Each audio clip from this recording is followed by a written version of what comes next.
अयोध्या की गादी के राजा बने हैं। क्या अयोध्या का आनंद है। सब नर करें परस्पर प्रीति। जब जीवन में काम राज्य होता है तब व्यक्ति के मन में हिंसा होती है, क्रोध होता है, ईर्षा होती है, जलन होती है। और जब जीवन को रमेश जी राम राज्य आ जाता है तो सबसे प्रेम का उदय होता है। अंदर से लगता है कि सब अपने हैं। तुलसी बाबा से किसी ने पूछा कि जब आपके जीवन में राम राज्य का उदय हुआ तो आपको कैसा लगा? बोले सिया राम में सब जग जानी तो करूं प्रणाम। सारा संसार में जिधर नजर जाए वहां किसी पुरुष को देखो तो राम दिखाई पड़े, किसी नारी को देखो तो सीता दिखाई पड़े। ये राम राज्य का खेल। और सुनिए मजेदार बात, जब राम राज्य जीवन में आता है ना मिश्रा जी, तो जानते हो क्या हुआ? अगर कोई पुस्तक मिल जाए उस पर तुम्हें गीता दिख जाए, अगर कोई नारी मिल जाए और उस पर तुम्हें सीता दिख जाए तो जान लेना के बाद जीवन को राम राज्य आ गया। इस तरह से राम जी राजा बने हैं। अवध में आनंद की लहरें झूम रही हैं। भगवान शंकर कहते हैं पार्वती, जिसके लिए तुमने मुझसे निवेदन किया था कि कथा जो सकल लोक हितकारी सही पूछन छह सहल कुमारी, मैंने आपको कथा का रसपान कराया। देवी, एक कथा सुनने मात्र से ही जीव का कल्याण हो जाता है। आओ, 7 दिन इस सत्र में मैंने भी आपको कथा सुनाई। कुछ न कुछ यहाँ से जरूर लेके जाना।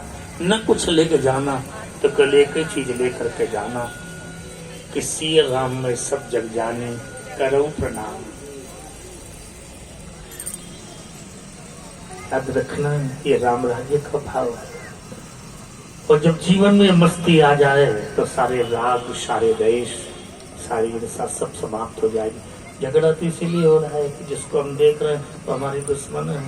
अगर किसी पुरुष पर नजर जाए मिश्रा जी तो तुम्हें राम देख लड़ोगे उससे। किसी नारी पर नजर जाए, सीता दिखाई पड़ेगी, उसके ऊपर गलत नजर डालोगे। इसलिए निवेदन कर रहा हूँ, बार बार कहता हूँ, राम कथा जीना सिखाती है। इसलिए न कुछ ज्यादा हो तो 5 चौपाई रोज पढ़ लिया करो, धन्य हो जाएगा जीवन।